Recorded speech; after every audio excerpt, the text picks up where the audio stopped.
Olá pessoal, muito bem-vindos a mais um Trígono Cast de resultados, né? A gente vai falar do mês de dezembro, mas eu queria conversar com vocês, né? Mostrando para vocês o resultado do ano aqui na Trígono, né? Dos principais fundos aqui da Trígono, todos fecharam muito bem, com alfa significativo em relação aos seus respectivos benchmarks. A gente pode ver aí Flagship fechando o ano com 6,33, sendo os principais setores que contribuíram, né? Da indústria, setor de metalurgia e mineração, agronegócio, e o setor químico foi o detrator no Flagship. Já o Delphos fechou aí o ano com 12,72%, né, positivo, todos os fundos positivos, né, tendo também indústria e agronegócio como os principais, né, contribuintes para a rentabilidade, e o setor químico aí, o detrator. Né. Quando a gente fala aí caixa e custo, né, isso realmente foi um fundo que fechou muito acima do benchmark, né, então gerou performance aí normal, taxa de performance é o custo do fundo. Verbier fechando quase 8%, também muita contribuição de indústria, metalurgia e mineração. E o Icatu 100, nosso previdenciário 100, também fechando quase 6% aí positivo. Então um ano muito bom, mais um ano difícil, né? É um ano que você teve aí, que o Shin vai explicar toda a parte internacional para vocês. Você teve questões na Europa, não só de guerra, como econômica, né? A questões dos Estados Unidos, a China que fechou várias vezes por questão do coronavírus. E no Brasil, né, a gente teve um segundo semestre muito conturbado por conta das eleições e depois da confirmação da eleição do presidente Lula, muito ruído na escolha dos ministros, não foram os nomes que o mercado queria, né? A gente está torcendo para que o Brasil dê certo, para que o Haddad faça um bom trabalho esse ano, a Simone Tebet faça um bom trabalho, o Alckmin faça um bom trabalho. Não eram os nomes que o mercado queria, e isso junto com essa PEC da transição, né, que gerou um ruído fiscal muito grande, preocupante. Então o mercado não foi um mercado bom, principalmente no mês de dezembro. Então, Shin, a gente vai agora comentar um pouco no mês de dezembro, mas queria só passar a bola para você, né, para comentar um pouco aí do cenário aí de dezembro aí, lá fora. Bom, a gente, né, começando, só falando um ponto, retomando, né, Fred, você comentou do Brasil em dezembro, também teve divulgação do PIB, né, o Brasil entrou numa trajetória ali meio de desaceleração em dezembro, né, por conta dos juros, começou a fazer, digamos, efeito na economia. E óbvio, né, as pessoas ficaram com uma sensação de incerteza muito grande, como você comentou, para 2023, muita gente tirou o pé do acelerador, né? Então tem alguns índices que mostram isso, né?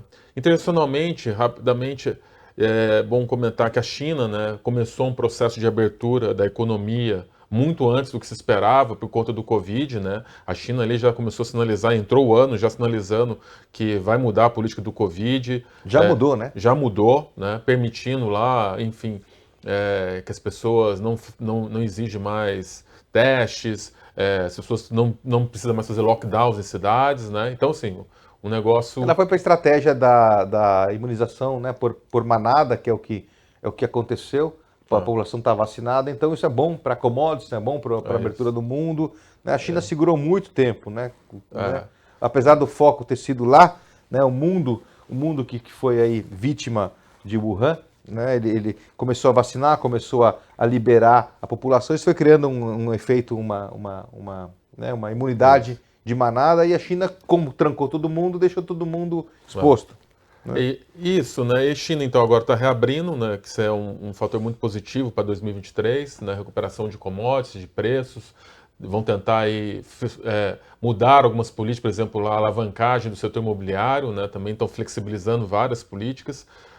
Dos Estados Unidos, a gente pode destacar rapidamente que o Fed, na última reunião, está moderando o discurso de subida de juros, né? Até porque a inflação também já está mostrando sinal de arrefecimento. Exatamente. Né? Teve até deflação.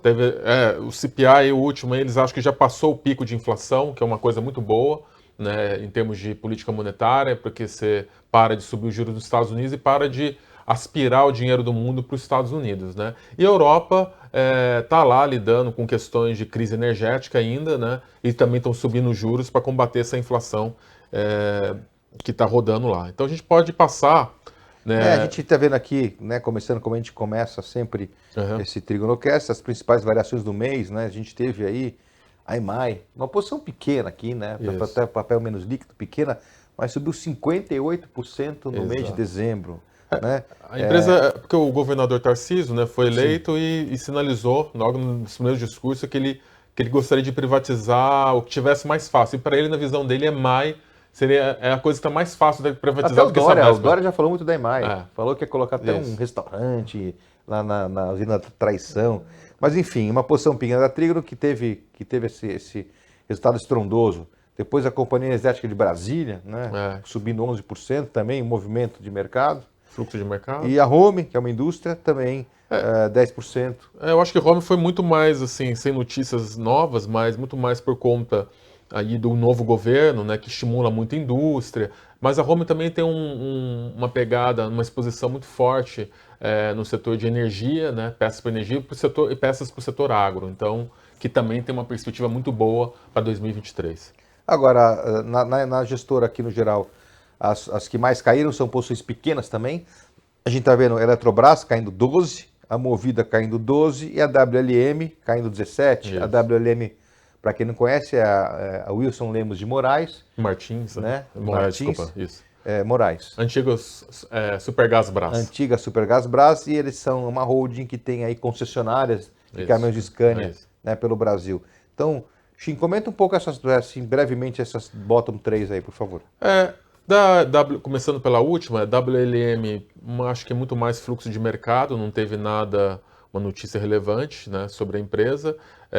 Sobre a Movida, né, a empresa divulgou um resultado no último TRI que veio muito mais fraco, teve uma queda no lucro, né, embora as perspectivas estejam muito melhores, mas o mercado continuou respondendo esse balanço mais ruim divulgado pela Movida. E a Eletrobras teve um risco ali de reestatização da empresa, se falou isso ali, né, em dezembro, aquela coisa toda, então o papel meio que também deu uma deslizada por conta disso. E vamos lá, e também na Movida, né, tem a questão da taxa de juros também, né, que impacta muito o setor de como a gente viu aí esses ruídos da PEC da transição, risco fiscal, a curva abriu, e aí isso pega na empresa. O importante é que as nossas empresas, elas estão, vocês escutam, né, as lives que o Shin participa quarta-feira, as empresas estão crescendo, estão muito sólidas e vão reportar agora no quarto trimestre mais um resultado muito bom, muito forte. Então isso deve ajudar a gente, o mercado estando minimamente racional. Vamos lá falar do Trígono, então, Trígono Flagship 60 é o principal fundo da casa, né? É um fundo que ele caiu 1,4% em dezembro, né? Mas teve um small cap caindo 3%. Né? Então, mas em 2022, vocês olham que o fundo rendeu 6,3%, enquanto os small caps caiu 15%.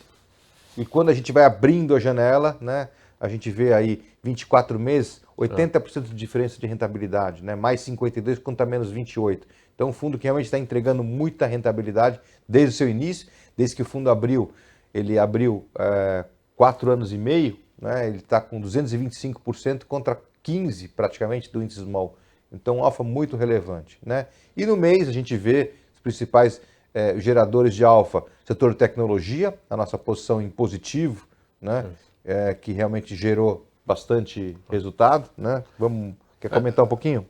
A Positivo, né, ela acabou, por questões de critério de negociação, liquidez, acabou saindo do Ibovespa. Aí, obviamente, quem faz, né, gestoras que faz gestão passiva, reajustam, tiram a empresa também do portfólio. Isso acaba penalizando a empresa, mas foi uma coisa muito mais relacionada a fluxo, talvez, do que propriamente fundamento, tá? E depois a ação teve um repique. Sim.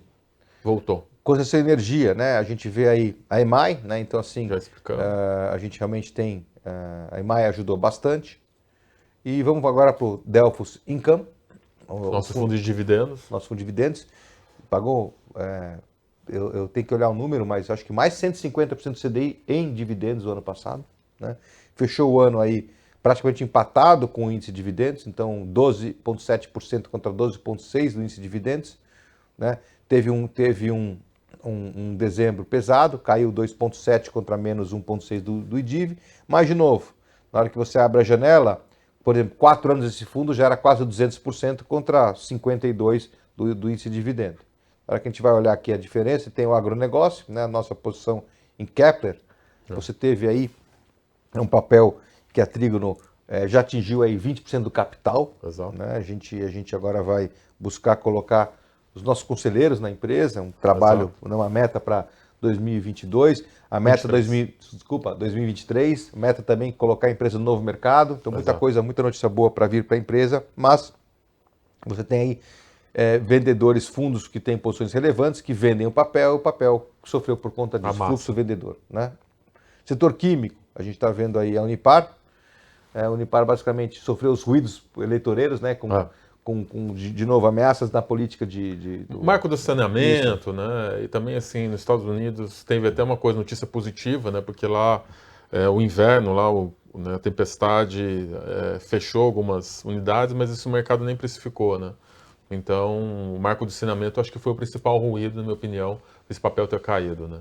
Possíveis mudanças. Vamos falar agora do Verbier, nosso fundo contra o índice Bovespa, também uma rentabilidade um pouco acima do Bovespa em 2022, ele fechou 8% contra 4,7% do Bovespa, um excedente de 3,3%, pouco excedente. Dezembro caiu um pouquinho menos que o Bovespa, mas na hora que você abre de novo, por exemplo, desde o início, é um fundo que está rendendo 191%, tem um pouco mais do que 4 anos, contra 40,5% do Bovespa. Então, a gente vai de novo mostrando para vocês o longo prazo, quanto mais a gente abre a janela, mais excedente a gente tem sobre os respectivos benchmarks.